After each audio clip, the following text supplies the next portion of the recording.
in more detail at the symbol TC70, the new enterprise mobile computer which we launched on Tuesday. Now this session is intended to complement the live launch event which we did on Tuesday. We'll be going into more technical detail, giving you more details on dates, marketing materials available, and going into more detail about the product itself. Now we've got a lot of people on the line, which is fantastic. As usual, we have muted the lines, so but we do want your questions. So please, using the question panel, if you do have any questions, as we go through the broadcast, please type them in as we go along, and we'll make sure we answer them before the end of the session. Now, for any partners in the audience, welcome to the webinar. We will be putting the recording and the slides of the session on Partner Central, so you'll have that as a resource later on. Just to say where they'll be placed, if you go click on the Products and Services menu at the top, go into Mobile Computing, then go into TC70, they will be in the Resources section. That is also, incidentally, where you can find a lot of the other marketing resources and sales resources designed to support the TC70 and help you make sales.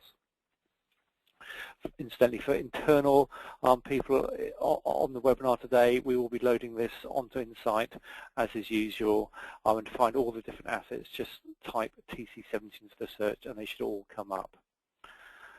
Now we've got a lot which we're going to cover today. We're going to look at the challenges which we think our customers are facing, how we think the TC70 provides a great solution. We'll then go into more detail on the features and benefits that it offers, look at some of the markets and applications, and also the global services, before ending with a look at the marketing materials available to support you and wrapping up the session. But with that, I'd like to hand over to Andy to talk us through the challenges and the benefits which the TC70 offers. Andy. Thank you very much, Steve, and good morning, everybody out there. Thank you for joining us. I hope many of you have either viewed or were with us live on Tuesday when we launched this. As you'll have seen, for those that did, there was quite a lot of excitement about the product and also the opportunities that it provides for our customers and also for the partners out there to either visit legacy accounts and upgrade them, but also offer your customers a chance to improve their customer service, improve some of the workflow and functionality that they offer their staff and employees. And on the next slide, we really highlight some of the challenges that people are seeing out there in their jobs at the moment. And admittedly, the picture is a retail one, because to say that most people, and I'm sure yourselves can relate to this, is that we have less time to do things. And ideally, from a customer service standpoint, we want to get that done first time correctly. People want information now rather than having to wait. We're all very, very frustrated, perhaps when we're looking for some information and we can't find it. Either Wi-Fi connections aren't the best, or the person you go and ask hasn't got that information. And we want to provide, in multiple different scenarios, and as Steve said, we'll look at some of the application spaces later, access to critical information, and again then the best customer service. For many of you that have been involved in the auto ID industry for a number of years, you'll see that over the last 3 or 4 years we've been particularly challenged. The next slide draws attention to, I'm sure you've not missed it, the fact that people want better looking devices. They're used now to using technology themselves in the forms of smartphones, fundamentally very powerful computers, and I think a lot of the time we tend to forget that. A number of customers out there have tried to use consumer devices for roles and functions that we don't believe is actually suitable for those particular devices, and it causes problems within enterprises that then become deficient in that ability. It could actually be the fact that the device, when it gets dropped, doesn't work, and then the productivity hit comes along. It could be that the battery life on the device doesn't last the operator's full shift and they have to return the device to a charge station, and therefore rendering them without the information. And this is really where we as Motorola design devices, as you know, to do the full shift and provide the workers with the tools and functions that they need to make sure that their job is done. So under that solution, guys, on the next slide, we believe that the TC70 really comes equipped with nearly all the features, if not more than all features, to help it. In this value proposition slide, as you can see, in some of the areas I'm calling out that we'll look at in detail as we work through the presentation, how to improve worker efficiency, that time-saving element coming into to function there, being able to add solution enablement, whether voice or shortly after release, the mobile payment options on the device, offering again a different type of functionality. Also the ability to help and aid customers. We've been speaking for a lot about the different types of operating system, and for those of you that are aware, the device will come loaded with KitKat, and I may have to port my application, and how we provide the tools to you to do that is one key area, and there's different routes that you can use to support that. And of course, as you would expect from us, there's a broad accessory ecosystem that helps make the product complete and usable for customers out there. So on the next slide, you'll see again addressing some of the features around the consumerization part to answer the smartphone push. Some of the key features that are put in, that we've put in to make it designed for use within the enterprise. And then of course the solutions in enablement around security management, and also the Wi-Fi support within the product as well, because those are all becoming more and more key and differentiated features over many of the consumer products that are out there in the market. So on the next slide, you can see, for those that have not physically been able to touch one yet, what the device looks like on the four sides of the product. It is very, very nice and to hold and balanced. It allows for use of single-handed operation using your thumb or your second hand to enter that information, and you'll see more features on how we're helping people utilize the product single-handedly in the coming months as we release further bits of software.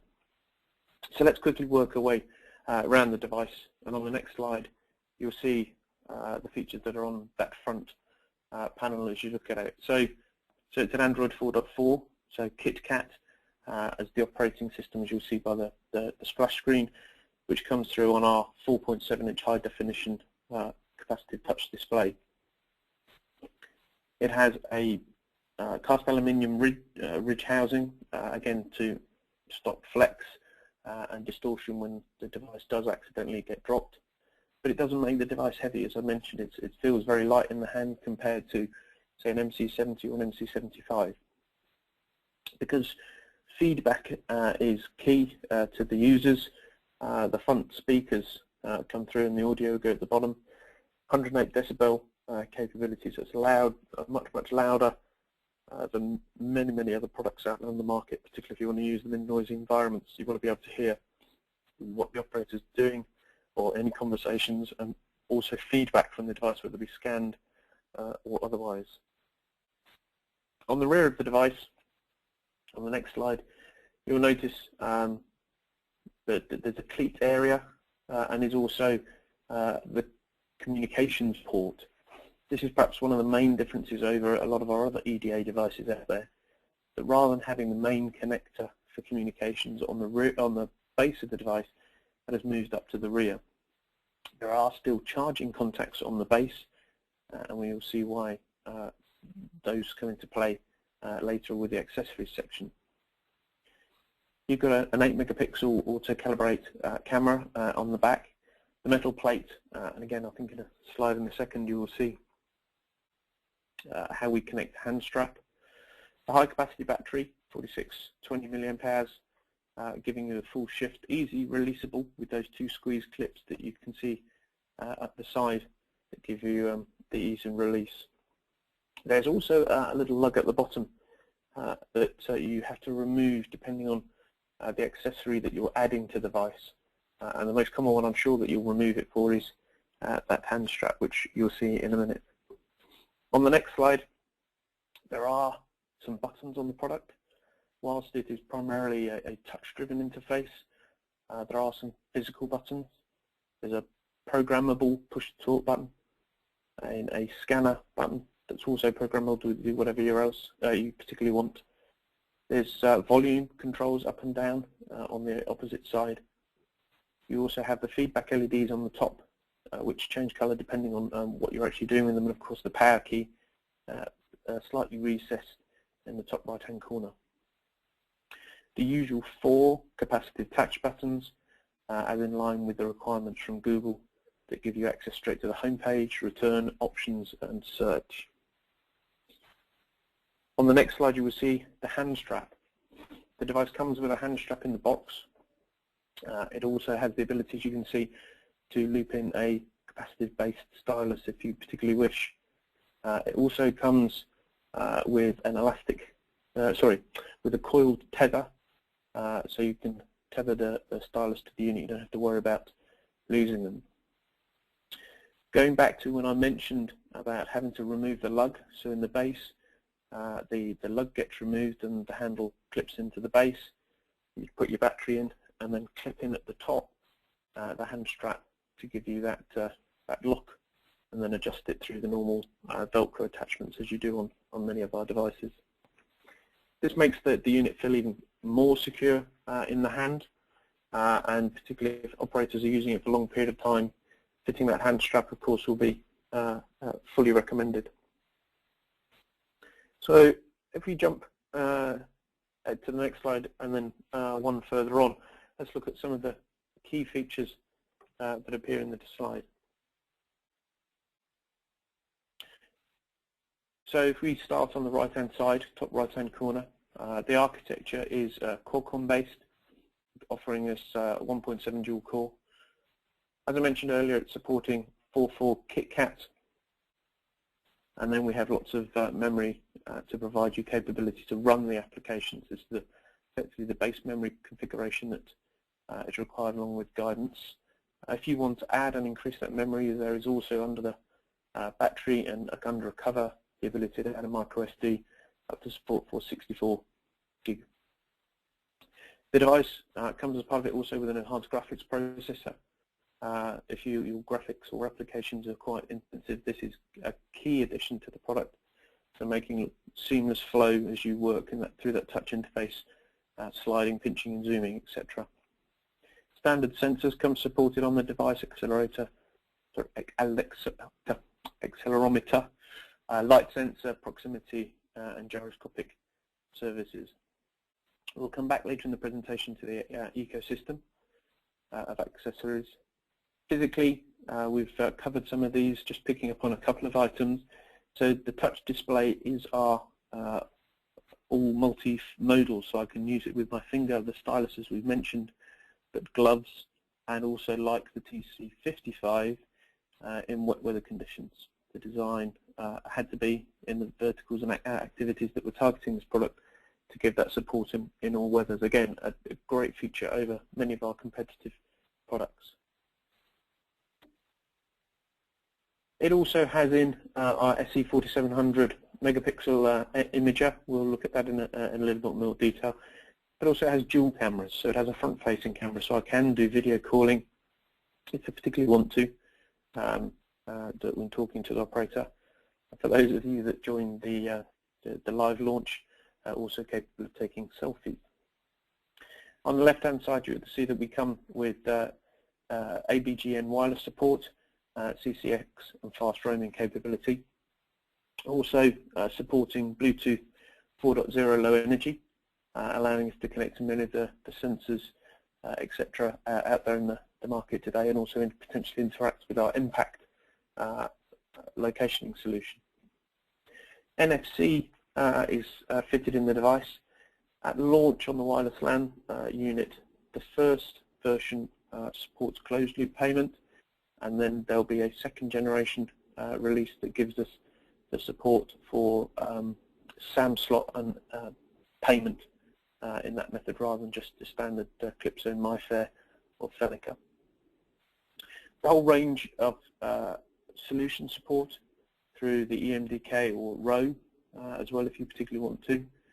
The Team Express push-to-talk client is preloaded on the device, and also we will ship the device with not only a Motorola staging client but also 2 clients for device management.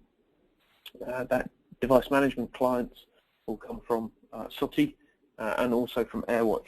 So if you already are running both of those systems, you can quickly and easily get the device managed and provisioned in that manner. If not, the MSP standard staging client is supported. You will also find App Gallery, where we will be adding features in this demo, access to demo applications in that way. Service and support, which we'll pick up briefly on later, as per normal with 1 year standard or 5 years upgradable. The device differs from the TC55 because we don't actually include from day one any of the maintenance support that we built into the TC55, so just bear that one in mind as you're going and speaking to customers. On the next slide,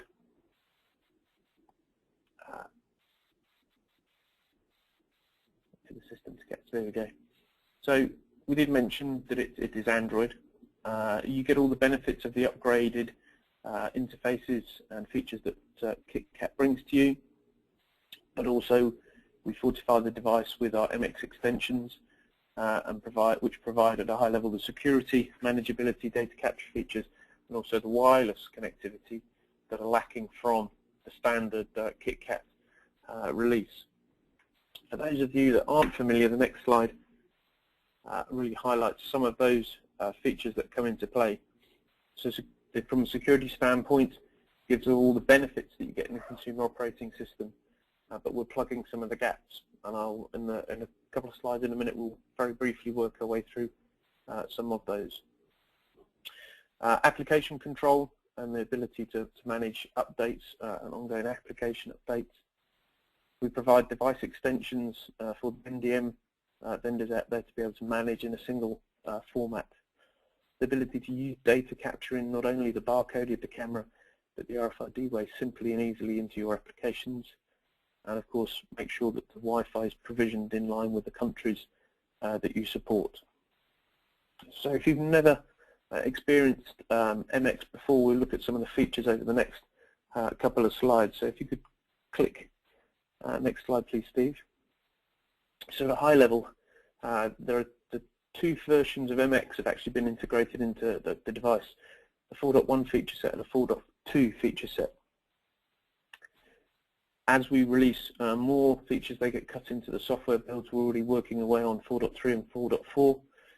But in the 4.1 release, we covered silent installs and uninstalls of applications, application control, functionality to set the time and date zone remotely, manage the power states if I have to do reboots, how I do whole OS updates, certificate management, security user management, whitelisting of applications.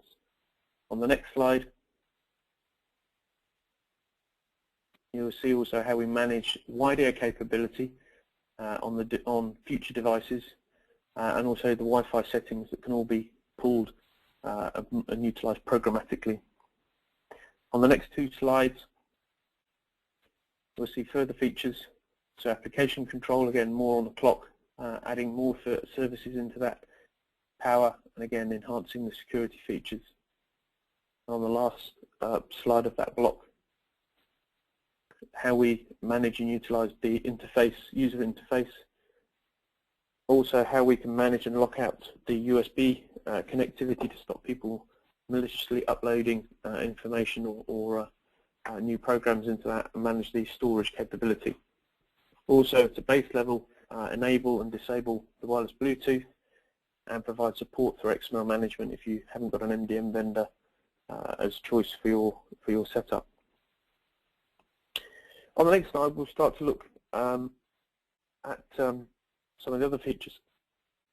And of course, whilst barcodes are perhaps the most common way of inputting information, the device supports the latest scan kit, but also the capability for reading that information off multiple different types of device. Particularly if I'm working in the retail environment, I may want to scan coupons and cards off mobile device screens. So the ability to do that, of course, is key. Photographs and signature capture in pictorial format are becoming more and more common as applications utilize the cameras in the enterprise world. And of course, the 8-megapixel camera gives very, very good quality images for merchandising, also for security type applications. Of course, you can run video on the device or capture video as well through the cameras, allowing you to train and provide visual information for other people in the field. We also mentioned NFC and the future-proofing of NSE support as we move forward. So if we pick up on the new imaging engine on the next slide, as I mentioned, it is our new SE4750 imaging engine, the most powerful and advanced imager that we believe is in the portfolio today, utilizing the Prism imaging, intelligent imaging technology out there. At the headline, the top level we've seen, it's 40% faster in acquiring and decoding barcodes.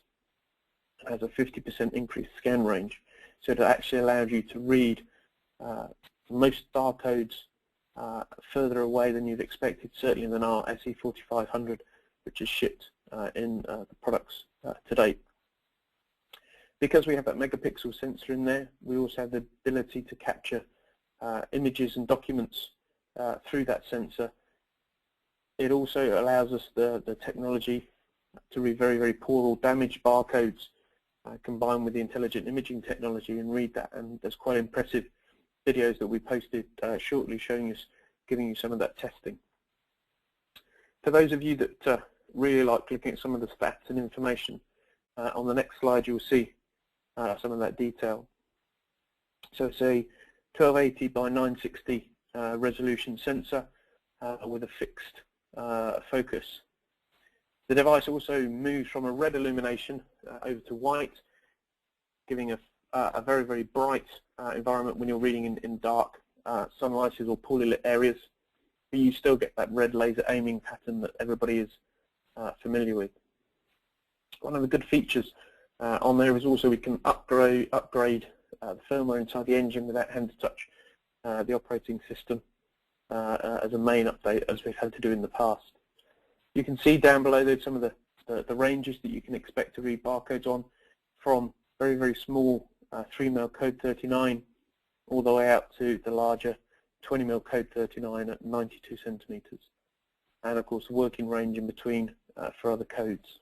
So it's very, very powerful, and again should be a feature that you demonstrate to your customers. For now, on the next slide, take a quick look at some of the ruggedization and environmental features. As I mentioned earlier, it's a 1.8 drop to concrete, and that happens across the temperature range of the product. In more realistic terms, that's 2,000 1-meter tumbles, and as Joe White mentioned on the webinar, that's like falling down the stairs in the Burj Khalifa out in Dubai, 4,000 end-to-end knocks as it would tumble down the stairs. It's IP67 sealed. Whilst most retail and warehousing environments aren't necessarily very, very wet, you may need to wipe down, disinfect, or clean the product in certain environments, and the IP67 sealing certainly helps in that area. The screen, as you are going to be driven mainly by touch, it uses Corning glass. Whilst Corning glass doesn't prevent breakages, it reduces the ability on scratches and shattering if the product does get dropped onto that display at that level. If we move on to the next screen, covering the touch panel. So it's just over 600 nits brightness in that 4.7-inch high-definition display using transflective technology for visibility outdoors and also in very brightly lit environments.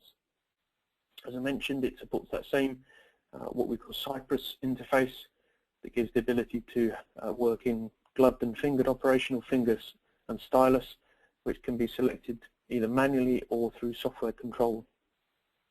We mentioned that it works even when wet, and we've also optically bonded the digitizer to the display for added strength and support. And of course, as I just mentioned on the previous slide, Corning glass. On the next slide, we'll cover our voice support. As it mentioned, push-to-talk integration comes into play. And this is the first part in this step on our Workforce Connect program. Workforce Connect will come later with integration into PBXs and other switch connectivity. But at the base level, shipped on the device, as I mentioned earlier, this is the push-to-talk express client that allows me to communicate with other devices with that client on, whether they be the TC70s or other Motorola's. If you interface and have in the Radio Link Express server, you can also talk to two-way radios, all being delivered over your wireless LAN, so hence to make sure that you have got the coverage and quality of service for voice enabled on that network to get the best user experience. To support that, on the next slide, as I mentioned, we've actually got 3 microphones fitted into the device to provide noise cancelling support. And that, as I mentioned at the beginning, a front speaker that allows you to hear everything very clearly no matter what the environment. Very relevant for our US friends, but yes, it's louder than a passing subway train. So voice quality was key and very, very important on the product. If you would go to the next slide, please, Steve. To some of you, the term power precision may be new. It supports effectively better information linked to the batteries. And batteries, as we mentioned, are a key feature within the product. The power precision battery is a premium grade cell at a higher capacity to give us longer battery life, and I'll have some stats on that in a minute.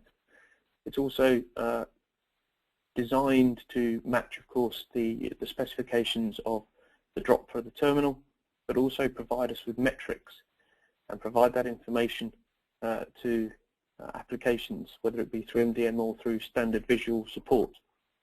And on the right-hand half of the screen, if you haven't got an MDM managing your device, there is the icon you can see on the middle row. It says battery information, and we can pull at the base level on the precision batteries percentage of current charge, capacity, the battery health, how many times it has been charged, and we can also provide custom messages on the application on please return to base to charge or other information that's out there.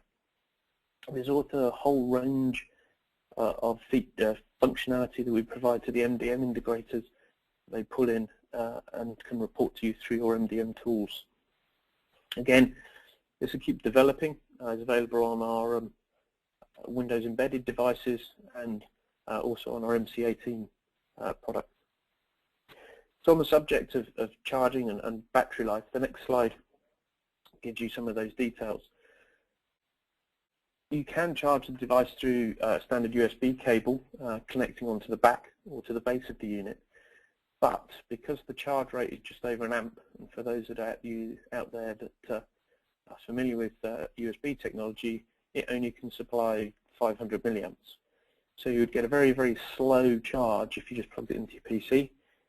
We do recommend, therefore, to use an additional power supply to give that faster charging. The CPU can go to sleep. It doesn't have to be sat running all the time, which will improve the charge rates. But again, I do suggest you use a power supply. So we've done a number of different testing profiles to give battery life indications and performance. And this is a very common question that we get on how long can the battery last. And you can see from the 4 profiles that are listed here, we're getting at the minimum 11 hours, and up to the maximum of 19 and a bit hours. Of course, they will depend slightly on your network capability, your application, and how you'll set the device. But you can see, with the screen being the largest impact in testing, as we've seen, 11.2 hours covers most of the shift work that people do in this particular scan-intensive environment. So next slide, please, Steve. Of course, no solution isn't complete with a range of accessories, and this is, again, a further bonus point that we've seen on the TC70. The traditional 5-bay chargers you can see on the left of the slide come in 2 formats. As I mentioned earlier on, there are 2 ways that you can charge the device through the connector at the base. If I just want pure charging capability, and I can sit 5 devices you can see on their ends. But if I also want to communicate through them at either USB or Ethernet, I'm required to use the connector at the back, and you can see the lower of the 5-slot cradle images there with those little arms that go up the back for the units to rest on and provide that connectivity. I also have 4-bay battery chargers, which I could either have standalone or clip onto a 5-bay. I have USB snap-on connectors that go onto the back, or alternatively, I can, if I just want to charge, there's an AC cup that clips on to the bottom. I'll pick up in a minute a little bit more detail on some of these. Also, we've got accessories and a growing range either from mag stripes, or there's more features to come. I can also support the ring scanner, and there is a trigger handle option as well for those that want more intensive scanning. It's a soft holster, hand strap, and stylus as well in the offering. So if you briefly look at some of these accessories in more detail. So this is the 5-slot cup. As again, those who are familiar, you can change those different cups to have a mixed state if you particularly want to, or you could add a battery charging slot on the end there as it's depicted. The cups are easy to remove and adhere. You can also check now that there's the power LED and the bottom left-hand corner as you're looking at it, to make sure you can check that there's power to the device to allow charging. On the next image, you'll see in more detail the arms that go up the back. I can also provide some magnetic connection, so making sure that those pogo pins on the back match up with the 10-pin connector. I can now support a gigabit Ethernet as well as fallback to 110 megabit. On the next slide, very briefly, you can see I can also rack. Oh, sorry, there you go. You can just see the image. I can also add that battery charger on if I want to go down that configuration as well, and a little pigtail that takes power from the base up to the battery charger. So next slide, apologies. So I can rack mount, so if I don't have shelf space or I've already got product out there and I'm using the racking capability, there is a rack mount to give me that support for the 5-bay, and also there's adapter plates that allow me to support the dual cradle.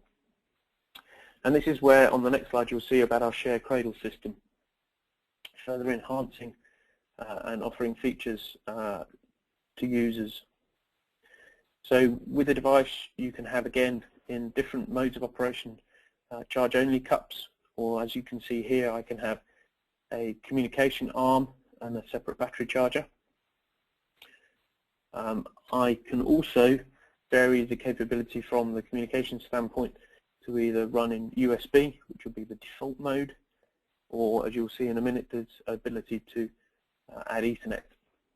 I have charge indications for the battery, and I also have that same power light down on the bottom of the cradle in the corner foot, again showing that I've got power. On the next slide you'll see the little adapter that we use to give you support for Ethernet. It's a module that plugs into the rear and takes the USB, and I can then switch between, again, either USB connectivity or Ethernet connectivity, and then flick and push the unit in and it locks into the base of the cradle. It also allows flexibility as a future feature potentially adding in modem cradles, as many people in certainly Southern Europe and developing countries still require modem capability. If you also then move on and look at the next slide, you'll see the trigger handle. This is a feature that a lot of people use out there, and occasionally when they perhaps have to do stock taking or slightly more scan-intensive applications. So early on in the presentation, when I mentioned about removing that little lug to fit your hand strap, a different lug locates into the base there for the rear of the trigger handle to locate into, and then it clips in and locks in place with the latches on the back of the terminal, so making it very secure. I will say though, when and if by accident you drop the device in this configuration, it has been designed to part, so don't worry if the handle comes away from the main terminal. It's been designed to do that, not to damage the connectors or latches. I can still gain access to the charging contacts, and it will fit in the charging cup. It'll also carefully fit into the Ethernet cradle as well, but I would recommend removing the trigger handle to fit into the Ethernet or communications cradle to avoid somebody accidentally not knowing when it's out there pulling it off. So if we look at the next slide, some of the key differentiators on the product at their high levels when you're going and talking to some of your customers. The ability of the touch screen, not only working in very different modes, and gloved and non-gloved, but of course that high definition, highly viewable screen. The audio features on the device make it really stand out against all its competitors, and even smartphones in that particular case from a volume and functionality. The advanced data capture and the high performance we get from the new 4750 engine, as we've mentioned, the capability for NFC, the large battery that you've seen giving me up to 19 hours battery life if I want to, and how easy it is really to replace that. And of course, as we move and progress and update our applications, the tools to allow you as partners and or our customers to develop new applications and then deploy and manage them with our MDM partners. Of course, the bit that you really want to know, I'm sure, if you've not already read the product marketing bulletin, is how do I order, when's things available, and the part number. You'll be pleased to know that there is actually really only one SKU for this product, so you don't have to search through lots and lots of configurations to find it. There's actually two SKUs, but in Europe, the international SKU from a Wi-Fi standpoint has had the drivers to that slight split, and you can see there TC70 0H KC11 ES-IN, the IN being the international one. Falls into discount category 1A. It has a list price of $2,095, and general availability will start on the 30th of November. What does that actually mean? So the general availability is full standard shipping.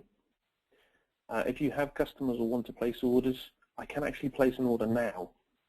We can book an order for a product in the normal way, but of course you'll need to see the part numbers. If you haven't got the P&B, and the P&B is posted, you can see at the bottom, P&B 2512 is posted in Partner Central. All the part numbers for the different bits that you've seen are listed there. It doesn't actually go live in Solution Builder until October the 19th. So that's the only way that you'd be able to get it if you don't get the P&B. We have already taken our first order since launch, and that's a European customer that booked an order yesterday. General availability on the 30th with a couple or with a few exceptions, and those exceptions unfortunately are out of our hands because they come down to regulatory approvals, and regulatory approvals in different countries in regions take slightly longer, and you can see listed down here the countries that will follow. The two at the bottom we believe will come in to the end of this year, but they are right at the end of 2014. So those affect Israel, Russia, South Africa, Turkey, Saudi, UAE and Ukraine. As I say, more details are listed in the P&B that is published. So that concludes looking at some of the features and benefits that we have of the product. Let's have a quick look at some of the applications and markets that we look to sell these into. So we move on to the next slide. The whole product really has been designed to fit into 3 verticals: retail, manufacturing, and warehouse, or I would say also backroom. It's really designed as a workhorse type device, where we've sold many MC70s and 75s into retailers doing the applications that you can see here.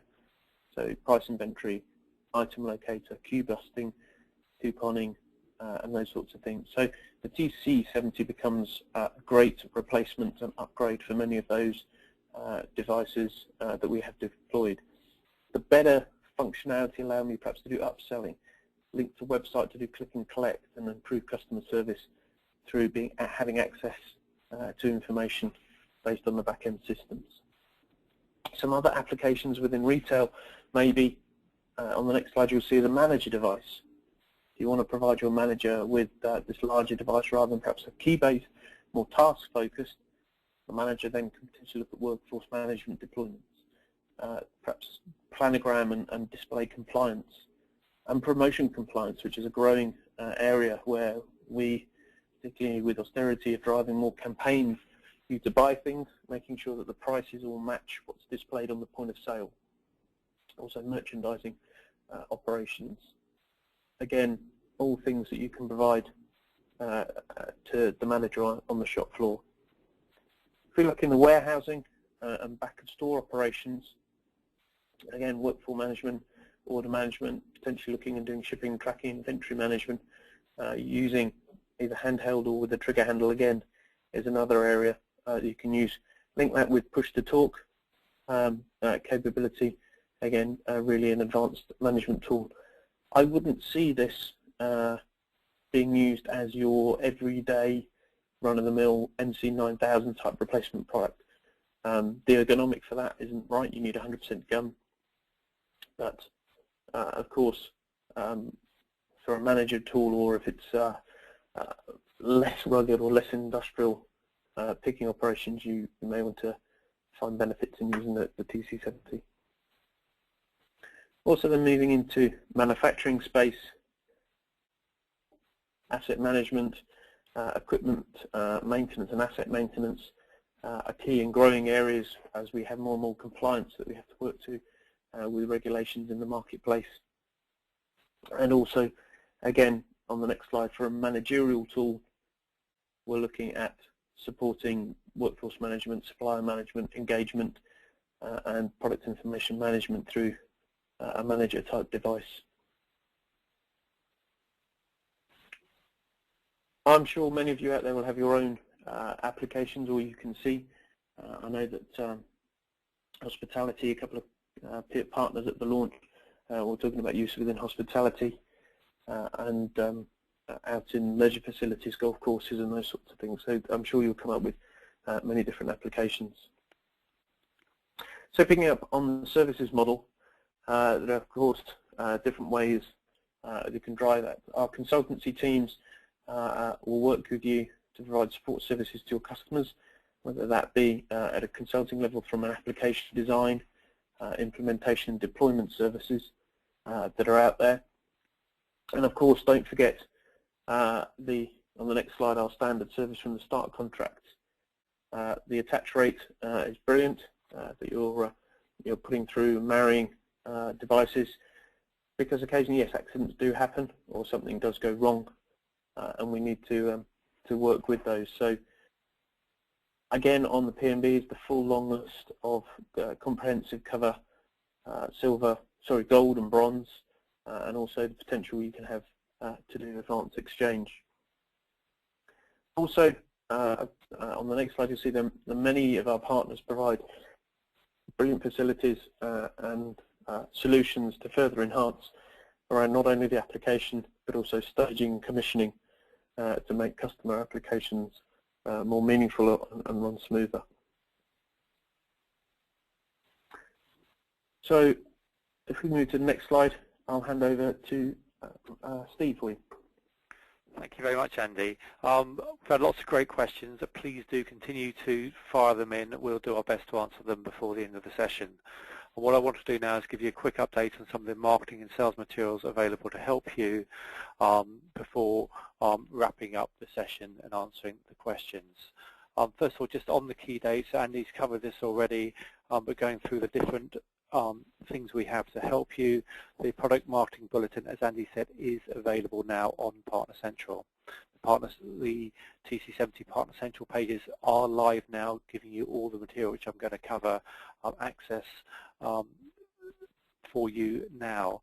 For internal Motorolans on the call, the material has also been loaded up on Insight. Just go onto Insight, search for TC70, and you should find all the relevant material. The press release was issued on our launch date on October the 21st, and that, as was the live launch event. I'll talk about how you can view a recording if you missed it in a moment. From a training point of view, the sales training is now available on our learning management system. The links are available on the Partner Central pages for you to go to. The technical training will be available by the end of this month, so that will be available very soon. As Andy said, it is possible to make bookings of the TC70 now to send the order through to Bruno. So that is possible now. And as Andy mentioned, we've already received our first orders for the TC70. Now, it will be visible to partners on Solution Builder from November the 19th. So that will be coming up soon. But if you do have an order which you need to make now, that is possible. You can send that through to Bruno in the normal way.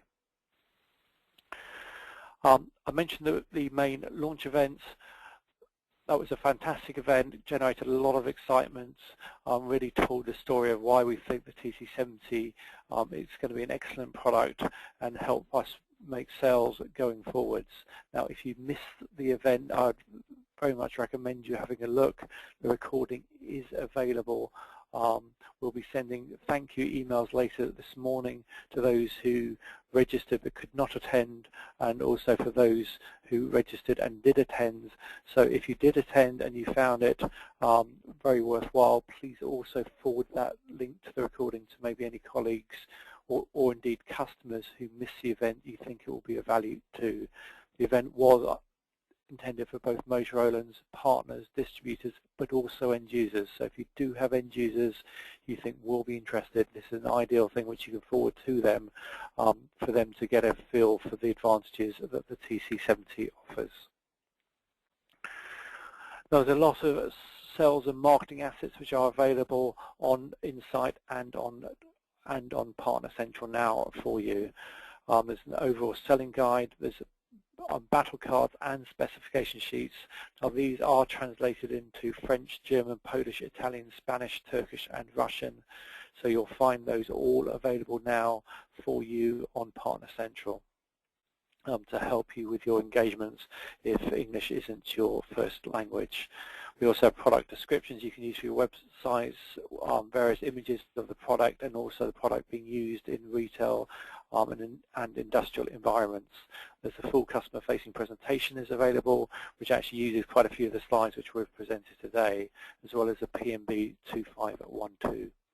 There's an accessory brochure, vertical solution briefs and brochures. There's links to anti-consumerization assets. So, for example, the retail environment, if you are finding that customers are thinking about consumer-type devices, there's a lot of assets available to help you have a conversation with them and explain the advantages which devices specifically designed for enterprise users offer. There are various different videos. There's an overall TC7 product video. There's two slightly different videos. One's called Working Lunch and one's called First Day at School, which takes a slightly more emotional look at the advantages the TC70 offers. We actually previewed those at the live launch event, so well worth a look if you haven't already seen them. Also, we've got a TC70 demo setup and accessories video. So that's a video we shot with Andy. So some of the stuff which we talked about today about how to put the hand strap on, what's in the box, how to set up the device, what some of the key features are all on that video. So well worth having a look if you've got a customer sales appointment, want to see how to set up the device, how to explain some of the benefits it offers. Have a look at that before you go. Well worth a look. We've got assets available on co-branding wizards to help you develop leads and demand for the product. So these include spec sheets, which you can co-brand with your own logo, emails which you can send out, banners, and also print adverts which you can use. In addition, on the internet pages, so if you go to the Motorola internet sites and search and look for the TC70 page, you'll see a full product tour. Now, we are working on some additional assets which we'll be making available shortly. So I just mentioned the product tour. We are working on translations into French, German, Polish, and Russian, which are the languages we do the internet pages on. So they will be available shortly. A product brochure will be available soon, as well as a guide to the applications which you can put onto the TC70. And we're working on additional vertical application briefs. We'll be making social media posts available, which you can use both on LinkedIn, Twitter, etc. We're also going to be doing something slightly different, and this will be available around the time that the TC70, which will be available on Solution Builder. It's really a guide to how you can make the most out of the various different marketing and sales assets which we're going to make available. So how you can use those assets firstly to raise awareness. So for example, you can use things like our product descriptions, our images, and supporting collateral on your websites. Now, how you can use our social media, again, to create awareness in the TC70 and in your company and what you can offer. Then how you can use the assets to actually generate leads in the marketplace. And ultimately, once you've got those leads, how you can make the sale in terms of the different assets available, be it videos, demos, etc., to help you successfully convert those leads into a final sale. So look out for all those. They'll be coming over the next month, and we'll be sending more communications as we ramp up the product as it becomes available in the marketplace. Now, as I mentioned at the beginning, the recording and the slides will be placed on Partner Central. This is also where you can find all the resources we talked about. For Motorolans in the audience today, these will also be placed on Insight, and you'll also find all the existing assets already on Insight for you to look at and use now. I wanted to quickly wrap up by talking about upcoming webinars, so you can see the live recording. So these slides will be posted, so you will be able to get the links if you need it. There'll also be the recording of the detailed partner briefing, which we're doing now. So please, for the live global unveiling, please, if you enjoyed it, think about forwarding it to your contacts, your end customers, to promote all the different things which a TC70 can offer. We will be doing our regular roadmap update in December in English, French, German, Spanish, and Italian. So if you haven't already done so, make sure you look out for those and register. We're getting ever-increasing attendance, so I'm sure it's something which, if you haven't already looked at, you'll find of value to make sure you're up to date with the latest products and solutions which we can offer. We're also going to be launching our narrowband solution. That's going to be in the November timeframe, where we'll be talking about how we're extending that with narrowband capabilities on the Omni XT15 and also the VH10. So if the narrowband solution, particularly relevant for ports and yards, is of interest to you, please do make sure you register for that webinar. So with that, I'd like to say thank you. I'll go back to on the webinar slide so you can see what is coming up. Andy, I know we've had a number of great questions. Are there any which you've been typing answers to? Are there any which you want to comment further or which you haven't yet had a chance to answer? I'll pick up on a couple. So there's a question about why you can't see it in Solution Builder, and I think we mentioned and covered it also. So Solution Builder visibility for external people, such as partners, distributors, application partners, won't happen until the 19th of November, when effectively what we call internally FCS happens.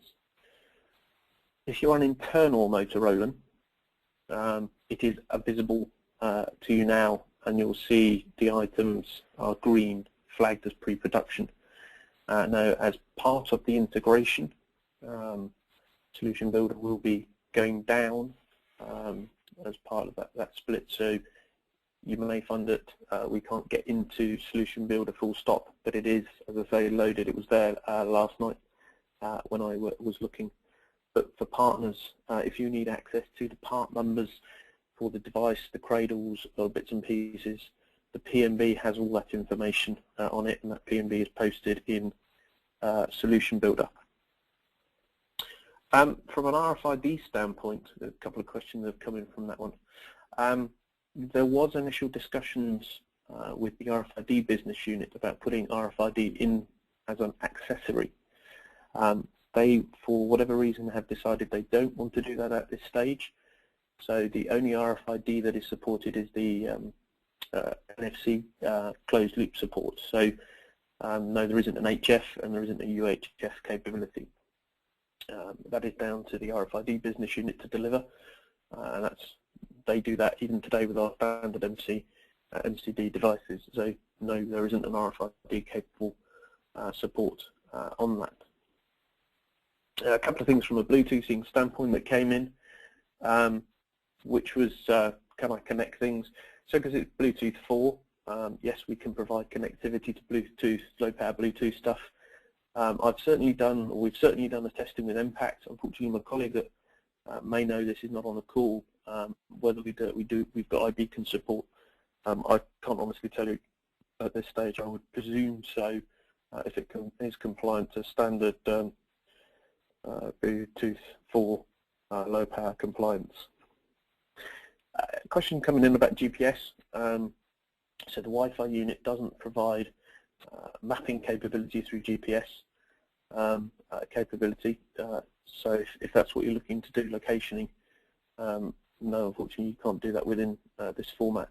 It also, if you remember, it's the open source Android, so you will not see Google Maps, Play, and those sorts of icons on the devices.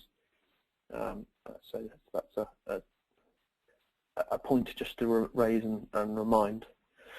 Several of I can think the Motorolans are asking questions about compatibility with TC55 because the ergonomic is completely different. The snap-ons that fit on the bottom for charging on 55 won't fit. If you disassemble them, yes, you could use the charging contacts, but then you're defeating the object, guys. So no, the stylus is different from that standpoint as a design. At the moment, I've only got a couple of those. I'm hopefully today picking up some more, and we'll be able to share those around the region. I think that covers all the questions that have. And I think it's on the accessories, it's probably worth mentioning about the share cradle is specifically designed to support future products as well, so there's an element of future-proofing within that. So and it's not backward compatible with the TC5, but as we go forward and introduce more mobile, further mobile computers into the marketplace, the share cradle will be used, and therefore that there's if you invest in the share cradle accessory, that will be a future-proofed investment. Yeah, and the last question snuck in there: localized language. That comes as part of the Android operating system settings. This time we have included as many of the default builds within that international SKU as possible. So localization comes from the operating system as a selection level.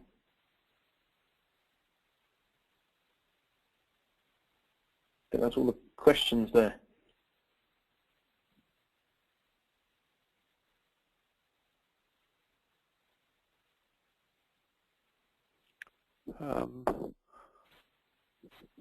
Okay, so what about the roadmap for DPM? Is there anything?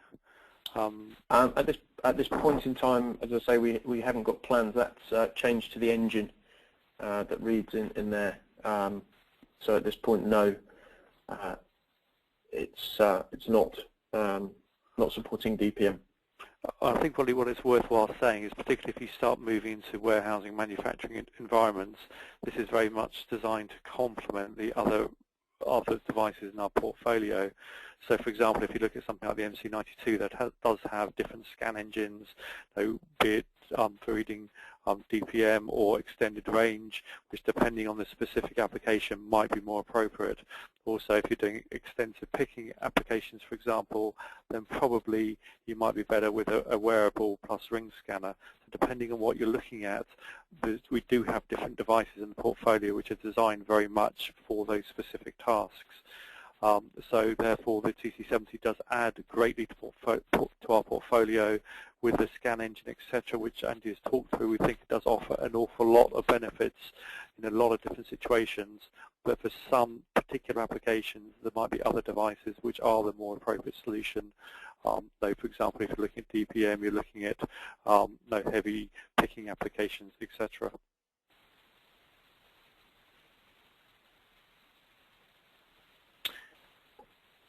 There's a couple of questions, or there's a question come in to do with Adobe.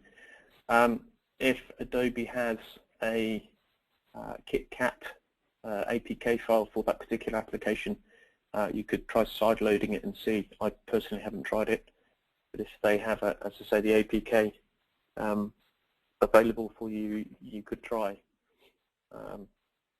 It theoretically should work. Okay, Andy, I think that's about it for the questions. So if I can thank you very much for providing us all the guidance, particularly as I know it's very early, given that you're in the States tomorrow, in the States today. Could also special thank you to all the people who dialed in. We are very excited about this product. We think it's got a massive potential in the marketplace. So thank you for dialing in. If you do have any further questions, please let us know. We'll do our best to provide you whatever guidance we can. But with that, I'll end the call. So thank you very much, everybody.